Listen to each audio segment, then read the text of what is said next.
The Golden Knights will have a new ECHL affiliate. Details to be made official next Monday. We're going to tell you all about it next when we return right here on this edition of Locked On Golden Knights.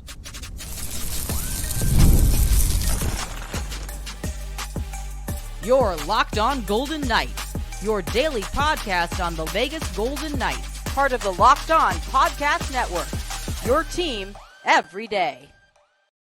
Well, hi again, everyone. Tony Cardasco, Chris Golick from Las Vegas. Thanks for making us your first listen each and every day. You could find us wherever you get your podcast, and please make sure to subscribe to our Locked On Golden Knights YouTube channel.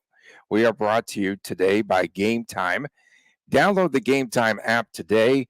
Use the promo code LOCKEDONNHL for $20 off of your first purchase, and terms do indeed apply. I got to tell you, Mr. Golick, I am a day one Savannah Ghost Pirates fan. That's the first time I've ever tried that accent there. I don't know if that was good or bad. Probably bad. Last time, too. Savannah Ghost Pirates will no longer be the Golden Knights and Silver Knights ECHL affiliate. This will end a 2-year relationship with the team from Savannah. An official press conference will be held on Monday in Savannah. So the obvious move for VGK will be to have a partnership with the Tahoe Night Monsters. Yesterday, I wore the same hat. Must have known something was going on. Okay, that was a fluke. But in any event, the Lake Tahoe franchise begins its inaugural season coming up this fall. How many NHL teams, Chris, have their complete family, ECHL, AHL, NHL teams, all in the same state? I was wondering. I mean, do you know the answer, or are you just? No, I'm just throwing that out there. I was focused on this accent thing this morning. So fair enough. I mean, I don't know if at one point, like going back to my Blackhawks days, if the Blackhawks, the Wolves, and who else? Well, no, Ice Hogs. The Blackhawks, Rockford Ice Hogs, and then at one point the Chicago Hounds of all teams. That was their ECHL team. Not they drew about as well as the Henderson Silver Knights, actually. Not sure who that was a shot at, but it was a shot at somebody. That's the only thing I can think of with direct knowledge, but I don't even know if the Chicago Hounds were part of that family or if they were with someone else or not. So I don't know. So the team will be playing in the Tahoe Blue Event Center, just 1 year old. We've been tracking that venue. We had the feeling, of course, this would have been the logical choice. It seats 4,200. I think fans from here in Vegas, when they go up north and when they visit Lake Tahoe, will go and check it out. And we wondered if there would be a partnership. The team is owned by Tim Tebow, the 2007 Heisman Trophy winner, we might add, and another partner. And the team is supposed to be managed by Zoyer Sports and Entertainment. Now, the thing that makes this part of this entire move and family and what have you is that it is the same management group as the current Savannah Ghost Pirates. So they had something in the works and they worked everything out. It's still part of the same family, essentially, but they moved the team up north, and there's going to be, now there are 29 teams in the ECHL. Some bitter rivalries already. I can't wait to see this team against the Idaho Steelheads, man, or the Utah Grizzlies. It's going to be big. ECHL has been really successful for a long time, and don't call it the East Coast Hockey League because it is not the East Coast Hockey League. This is the one league that you need to refer to as the ECHL. It's no longer the East Coast Hockey League and ECHL for short. So let's start there. You look at the color scheme, you just go on the website, right? You got teal, you got gold, you got knights. And I'm not going to lie, I had to, their hashtag is Tess the Waters, Tess with TESS. So I had to Google. I didn't know Tessie was the name of the monster in Lake Tahoe. So I learned something new today. So that's exciting. But I mean, this definitely, a couple things here. I was thinking about some. I've been looking for this article for a while. Joe, back when he set me and you up, Tony, I was writing with Franchise Sports Media like 5-6 years ago or something like that. My first ever just junior writing gig, we can call it that. And A cub reporter back in the day. There you go. You were. I did mention one day about Foley completing the trilogy and possibly having a hockey team somewhere like the Reno area. I think I said Reno. I don't think I said Tahoe, but I mean, the same market essentially. But I mean, you look at the color scheme, you got the teal, you got the gold, you got the word knight. It all makes sense, right? That's not just the Golden Knights market up there. There's obviously San Jose isn't too far from there. So they're trying to join all of that together. And why not? I mean, it's definitely exciting, and having it all in one state is good. And this is kind of similar to the Silver Knights and Golden Knights situation, right? You got to call a player up. It's obviously pretty easy. Heck of a lot easier to get someone from Reno down to Vegas in a short notice versus Savannah to Henderson in short notice. Tim Tebow also, I have to point out, is a part owner of the Savannah Ghost Pirates as well. So again, I think it was a mutual parting of ways there. It just makes more sense. It was all in the works, is what we're saying. And this was technically isn't official as of now. I guess it's official because I used the Southern draw, so that's as official as we can get. And Savannah did say yesterday, team president saying that it's been a great relationship 2-year run with the Vegas Golden Knights and the Henderson Silver Knights. So that's done. And where else are they going to go but here? There is no affiliation currently with the Tahoe Night Monsters. So it's a done deal. It's unofficially official. Okay. Alex Lowe is the coach of the Night Monsters. Who is Alex Lowe? Alex Lowe. We're learning on the fly here right now to find out about him. And I don't really get a whole lot of. There we go. All right, so I'll look at that in a second here. One thing I was thinking about, Tony, this is you rubbing off on me a little bit here. Why do they make the announcement first versus the Golden Knights making an announcement? You have to wonder if there's maybe a little bit of trouble in paradise there. No, I don't think so. It's probably just prearranged, like that Carlson Marchessault marriage, prearranged. This has been in the works, I think, for some time, and they just wanted to do it the right way for the fan interest there in Savannah. And then they come out on Monday with the presser, and then VGK follows with the news dump at about 8:00 at night on Monday. So I think that's how it's probably going to work. But in any event, this is a done deal. It's over, and it makes all the sense in the world. And I thought at the time that they announced this team, the only other team that I thought might come in and try to steal the Thunder, this franchise, I should say. Las Vegas Thunder was here. But the only way that something else could have happened, perhaps, was if Seattle had jumped in there somehow and planted their ECHL flag there in northern Nevada. That's the only other notion that we even had. And that was a little far-fetched. Maybe somehow Seattle, San Jose, and Vegas will all chop this team up or something, because you got the teal, you got the gold and all that stuff. Who knows? So Alex Lowe was actually on the coaching staff of the Ghost Pirates. He was an assistant coach prior to the inaugural season, interim head coach for the final 30 games of this past season. So that definitely, the writing obviously is on the wall, just to move everything from point A to point B and plant the flag up in Lake Tahoe. I mean, 4,200 people. I don't know. What do we think, Tony? New arena. Do we think it's going to, do we think 3,000 people a night come? Do we think 1,500 people a night come?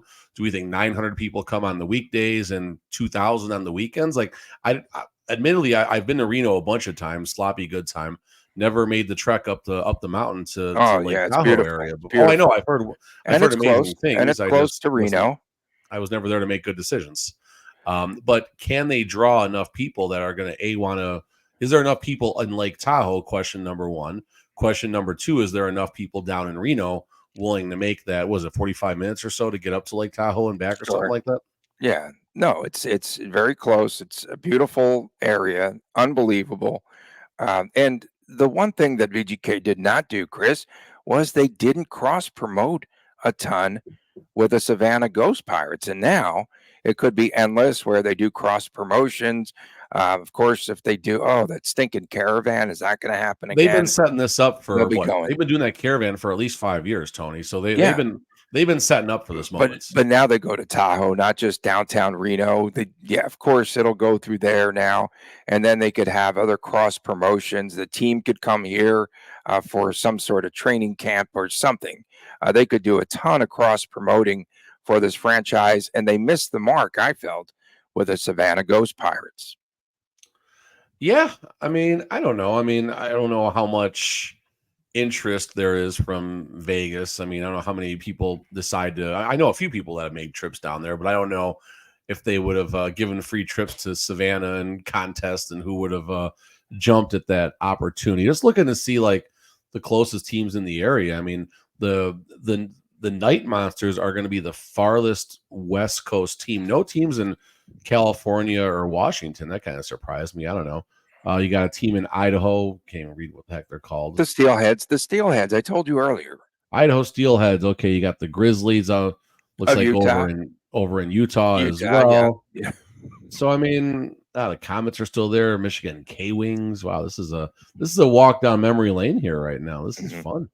Yeah, this will be the third ECHL franchise, right, for VGK. They did start with Fort Wayne, right, for the ECHL, and then Savannah, and then here. Fort Wayne Comets? Comets, yeah, the Comets back in the day. You're right, that is correct. And I think, if I'm not mistaken, I thought they either won or played for the ECHL championship, like right around when the Golden Knights first started. I think, oh no, I was going to say, I think after VGK dumped them, I think they played for the title. Maybe it was, I don't know. I think the farthest relationship here is somehow the segment went 12 minutes. The Seattle Kraken, and there's a team in Maine. I think that's their ECHL affiliate. So that's it's crazy, right? That's pretty that's interesting. Spread out. Oh my gosh. So ECHL all the way back on the East Coast, and then they have that debacle where their AHL team is down in Palm Springs. What a bad draw for the Seattle Kraken. Coming up next, speaking of bad draws, we will talk about the Washington Capitals with the takeover. They are buying cap friendly. It is, well, it's the cap unfriendly now. So we will tell you more about that next right here on Locked On Golden Knights. Gametime makes getting NBA Finals tickets even faster and easier. Prices on the Gametime app actually go down the closer that you get to tip off.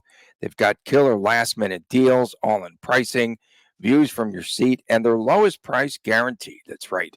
Gametime takes the guesswork out of buying NBA tickets.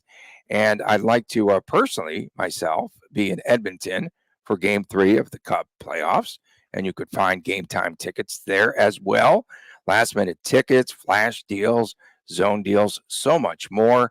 And again, last minute deals are so good. Save up to 60% off of buying last minute for sports, for concerts, comedy, which you get for free here as well, and for theater.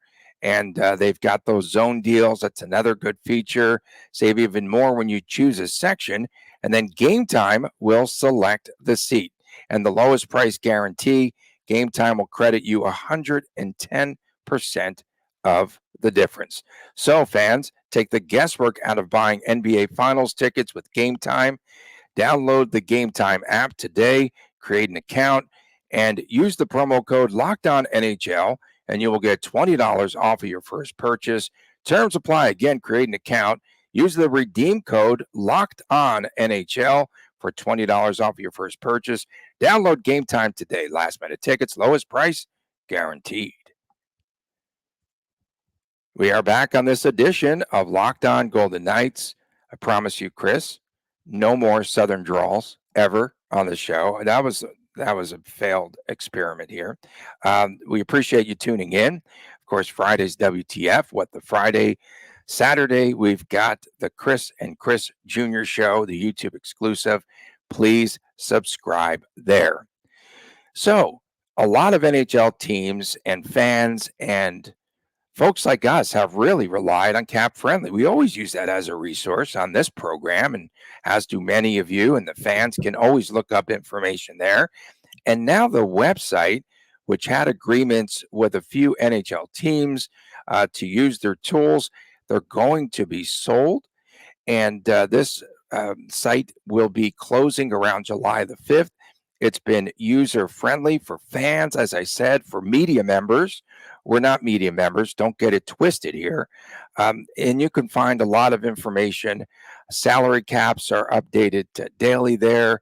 And according to Elliot Friedman, though, VGK, this is not a threat to the VGK medieval nation. You like that? The medieval empire, if you will. The VGK is one of 7, I think, or 8 teams I saw on the list that they have their own cap-friendly tools. But again, so this goes away. I guess Washington wanted to, rather than spend the money to build its own cap-friendly site, they just went and said, let's purchase this. And so that's what happens, and that's business. And a lot of teams, though, are SOL.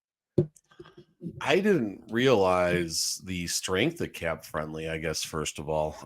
It's kind of shocking to me that there are general managers, and more importantly than the general managers, but the people that do crunch the salary caps and everything, they rely on this site. I figured there was something internal that the NHL provided, or something the NHL, whatever. It just seems strange to me that there's not one universal tool that everybody looks to.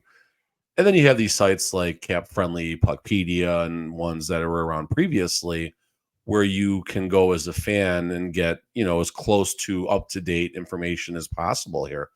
I guess, what does that say about where the Capitals as a franchise are if they're buying this so no one else can get their hands on it? Mm-hmm. Some notes from Elliot Friedman's kind of interesting here. The NHL frowns on the existence of sites like this. I had no idea. But they didn't come up with their own site like this. Right, that's my thing. That's my point. They want to make it like where it's a subscription. Of course, the NHL now will take that model, and they're going to charge the fans and media folks. Well, supposedly the league says if you're going to partner with this, it has to be public, and you cannot monetize it in any way, shape, or form if the Caps were to do that. So that's the other thing. I mean, I honestly thought this was a money grab at first by the Caps. They were going to do something, monetize it, use it as an income source. But I think what I read, like a team like Winnipeg now, this actually puts them in a weird spot. Pittsburgh has been trying to develop their own tool. And, it's kind of funny if anyone does follow Puckpedia. Puckpedia is getting their ducks in a row here. They've put out so many different tweets lately talking about enhancing things. Wow, Jeremy Colton going to New Jersey? What? Yeah. Assistant coach. Okay. Assistant coach. Yeah, no, that's fine. Whatever. But basically, Puckpedia, people at Puckpedia got their hands out. They're ready to be the next site that's going to be purchased, and for all these people to go and get paid. But it's fascinating. I wasn't sure if it was like something related to caps friendly. I don't know. Yeah, but that was my first thought too. Yeah, now I guess they just want to use this internally. And I think it was like before you started on this program, I had reached out to the cats from Cap Friendly and said, hey, can you guys come on, one of you, to do an interview, on the air with me? And they said, hey, dude, like we have full-time jobs and we can't do interviews at this point. So, but I guess part of the deal is they're going to hire the 2 cats that started Cap Friendly. This is cat friendly too. Yeah. And the other thing about Cap Friendly, like I don't know if I've ever even seen an ad pop up on Cap Friendly. No, I've not either. There's ads on there, but I don't think I've ever had to go through an ad to get to the info, my landing spot. So I mean, hey, good for them. Listen, if these guys are getting 7-figure, I mean, it's got to be a 7-figure deal plus an employment deal. Good for them. I mean, if they worked however long it was to get this going. You said it's been around since before I was here, so it's at least 3-4 years. I'm assuming it's been longer than that. So good on them. And again, I'm just amazed that the NHL doesn't have one tool for all the teams to use. Like the salary cap is as big of an internal mystery as it is an external mystery. I said salary cap, so Tony's going to get started about the Knights now. Okay. Yeah, about those Golden Knights. Some of the data that it includes there on this site, so we can see salaries, of course, the salary cap. They've got contract info, total cap numbers. There's so much. And I guess according to Two-way what deal, Friedman, movement clauses. I mean, it's right, amazing. it's everything right there. It's a tremendous resource for neophytes like myself who don't know much about hockey. How do And they get 70, this information? I'm sorry to cut you off, but how do they get all this information? Like, yeah, particularly the movement clauses and like how, because it great has to be all question. automated. I mean, I really wonder how they get this information. Yeah, great question. But 70% of the teams don't have access to it. And so now a lot of teams are scrambling, trying to figure it out. So would this fall under your capologist within your organization? I would have to imagine right now to come up and develop some sort of tools. And only 8 teams already have something that they utilize internally themselves. And luckily, VGK was ahead of the curve here, so they were able to have everything together before this news came out. Yeah, I mean, definitely. Yeah, sorry, I was just peeking at the site here, trying to find out like who has like no movement clauses and stuff. I mean, I don't know. It's the whole thing. Like I said, it's fascinating. Gets what information now, and definitely like the people who do, especially the people in Vegas. I don't know who they are offhand.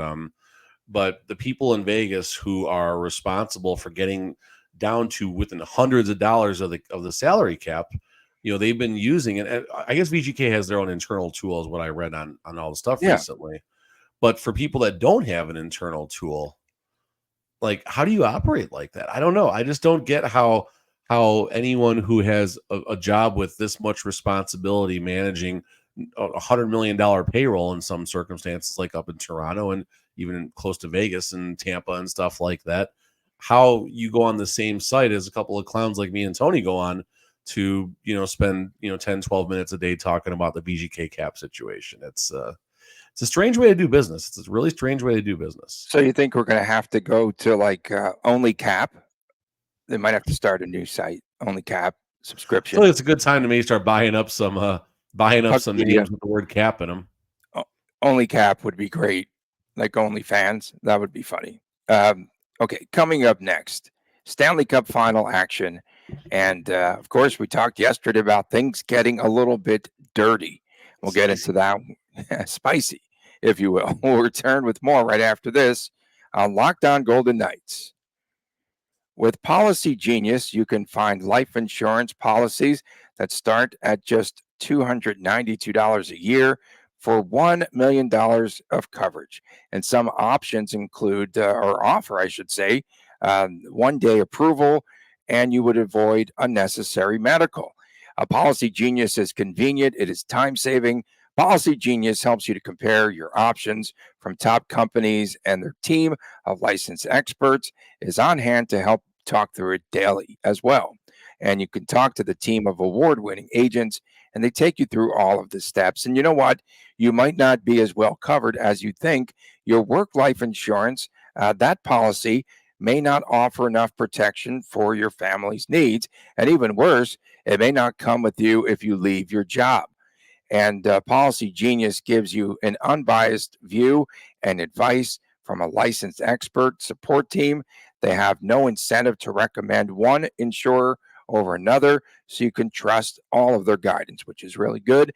And they've got thousands of 5-star reviews on Google and Trustpilot from customers who found the best fit for all of their needs.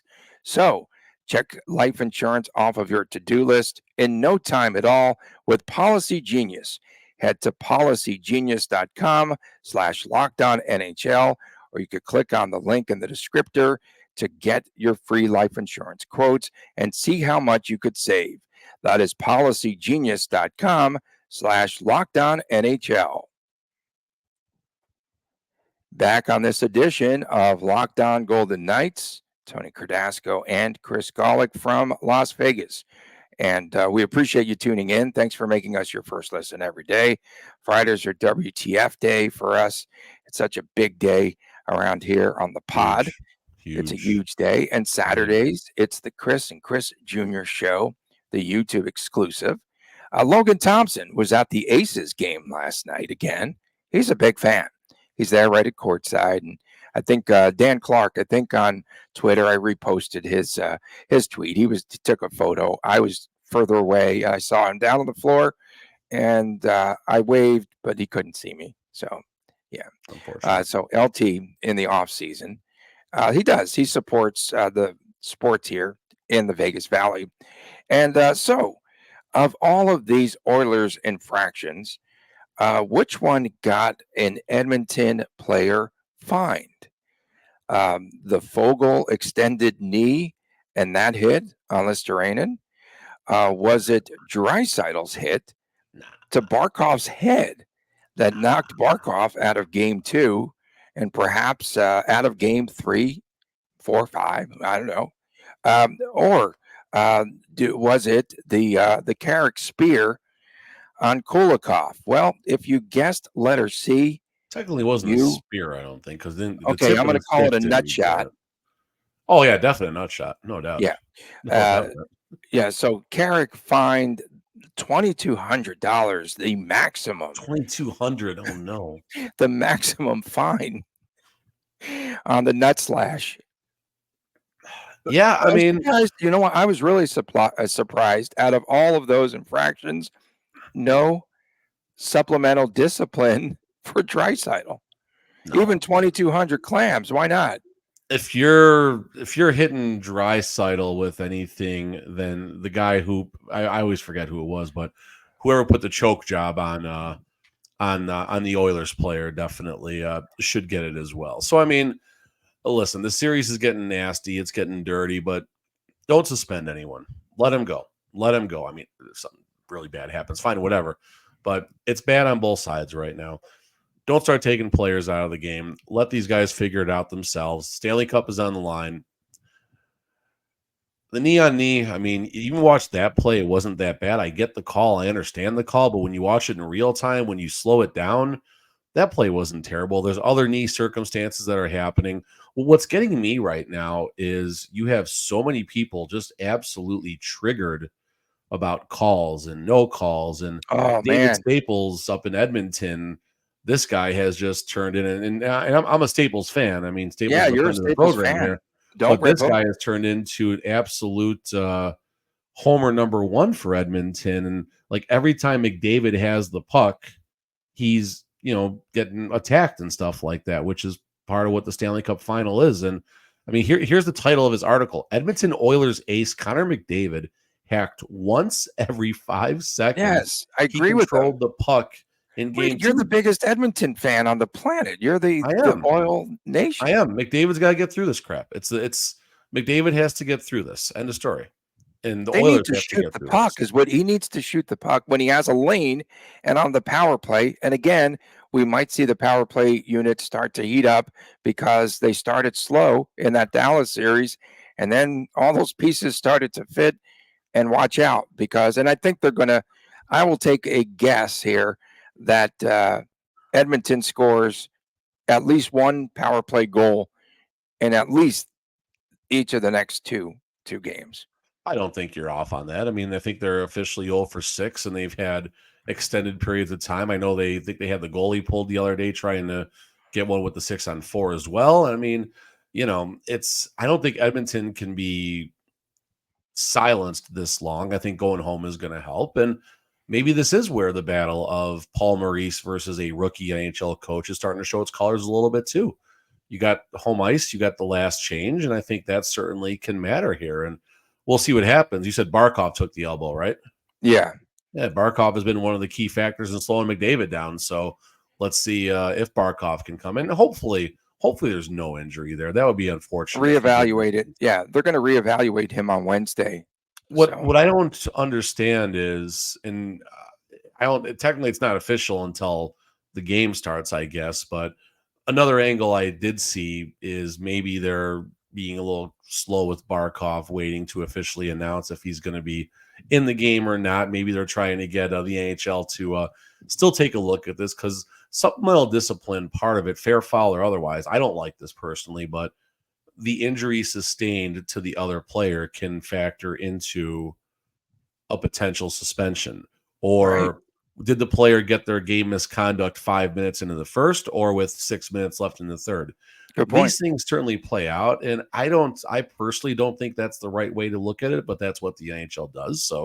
So be it. So maybe there's some coach speak happening. Maybe there's some of the I'm not sure what the word is I'm looking for here, but they're just simply the Florida Panthers. They're simply just trying to keep Barkov under the radar for a little bit, and all of a sudden for the pregame skate on Wednesday, he shows up and he's just fine. So who knows? I don't think he'll be just fine. I think they're going to have to reevaluate him and see if he can I go. hope he's able to get out there safely and play, because I don't want stars or people that will factor into the outcome of this series missing time for injuries, suspensions, what have you. Now, if Barkov does miss game 3 and beyond, should Draisaitl have had some level of supplemental discipline? That's the standard the NHL has put out there. You injure a player in the playoffs with the dirty hits, then supplemental discipline comes. I don't know. So the Oilers are happy to be returning home because they will again get a chance, an opportunity to see Kate the Flasher. They finally found this woman who flashed everyone there, and she said she was only 8 Trulies in. That's the reason why she did it. So 8 Trulies in. I mean, Truly's not the strongest drink. It's actually great. Yeah, but it kind of creeps up on you, I think. Yeah. I don't know if I've ever had enough Trulies to even get a buzz, let alone to want to. Yeah. Okay. Anyway. And well, up there in that altitude and down there in Edmonton, the altitude probably gets to you a lot quicker. And tomorrow, of course, we'll have a preview that of was game a confident 3. woman, Tony. That was a very confident woman. I'll say it like that. Well, she told us 8 Trulies in. So, and she didn't give us her last name, and she wore the Bobby Valentine disguise with the glasses and the stash. No stash. She was on what's the Spittin' Chicklets guys, right? Yeah. Or Barstool, Spittin' Chicklets. Whatever, yeah. It was a very cringe interview. I remember watching. I watched part of it on. It was very uncomfortable. Like, I mean, I don't know. You want to do something like that? Fine. I don't know. Okay. Well, we appreciate everyone tuning in, especially our everydayers. Yes, I'm just trying to get out of this one. But Kate, we'll see you tomorrow, of course. And for all of our everydayers, we'll see you tomorrow as well. Huh? I think we can get our unlocked done. Absolutely. Of course, Fridays, WTF. We have a lot of topics already here, including my Southern drawl. I know that's going to be a part of that, WTF. And then Saturdays, the Chris and Chris Jr. show. Don't miss that. The YouTube exclusive from my man, Chris Golick. I am Tony Cardasco. Have a great day, everyone. And we'll see you tomorrow right here on Locked On Golden Knights. And please. Take care.